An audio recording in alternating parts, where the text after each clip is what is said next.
mo nandili siguro, may itong ababiyan na niting kaya katamong dalo bikaryato, kareng tao, yapin itang hope, pag-asa.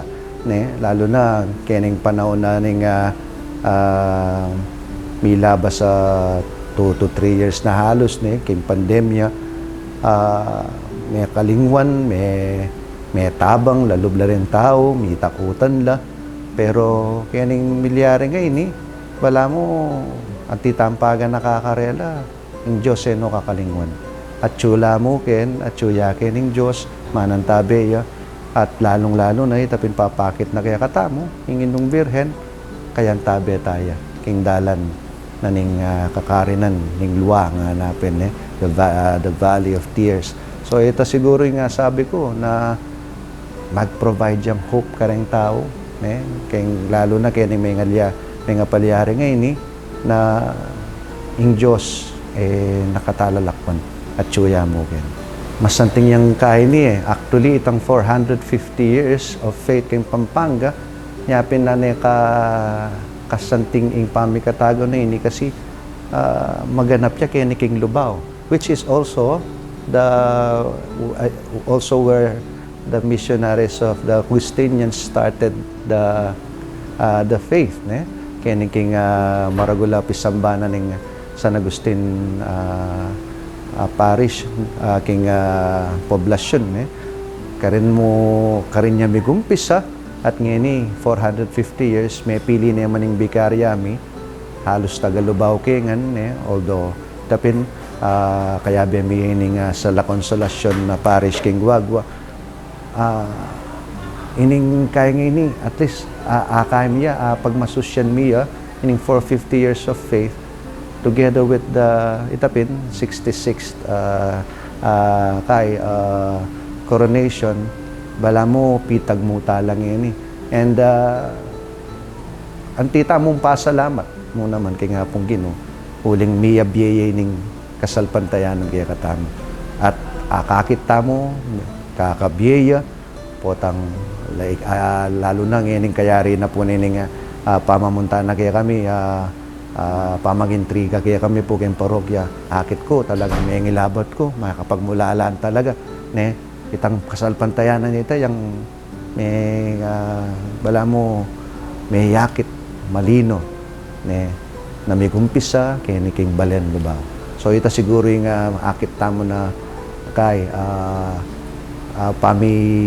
ugnena ning kaya katang krusada king 450 years. Siguro ken it's worth mentioning itang gewa ng Bishop Cesar Maria Guerrero na apansina na itang diritak ing pakalulu, diditak ing pamamye lalo na kareng mangailangan nya sa kinahinining krusadang ayni, at itang krusada may ginyang sangkan baka nita ketang pamaglakbe na kareng balang pisamban balang bisitas nga napin itang kayang himno may papalaganap itang kayang pakalulu ni nga pong Ginoo at may papalaganap po naman ing masabal na ning kaya katamong induk kaya katamon. May laganap ya king pamaglakbe na at kitang pamaglakbe nga ita aliwa mo itang kakabye pasibayo itang kaya katamong pamamye may bubuklat la ring gamat tamo ing kasalpantayanan lalalam ing kasalpantayanan mamungang masagana kareng tao kaya katamong sasakupan at duwang bagay aside from the fact na dapat talaga so pantala uli na pinitang metong yakareng bala mo purpose na aim na ning kaya katamong krusada itang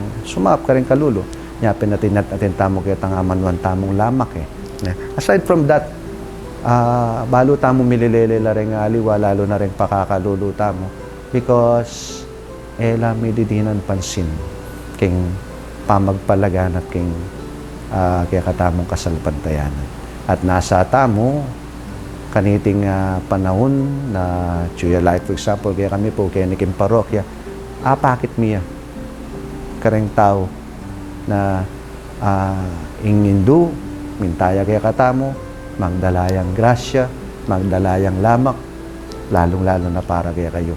At sana itapin, abayan yung kaking kasalpantayanan. Siguro ito yung kaya na nitang yapin yung gagawa na ng krusada kaya katamo yan. Lalo na karetang mililele. Babiyaya ni itang kasalpantayanan na kuminsan nila ring ni ka makakalingwan. At kaya ba't itapin, kapamilatan na itang lamak, akakit da, ing grasya, iba't banwa. Iba't king kareng gamat da, deng sablang sasalpantaya.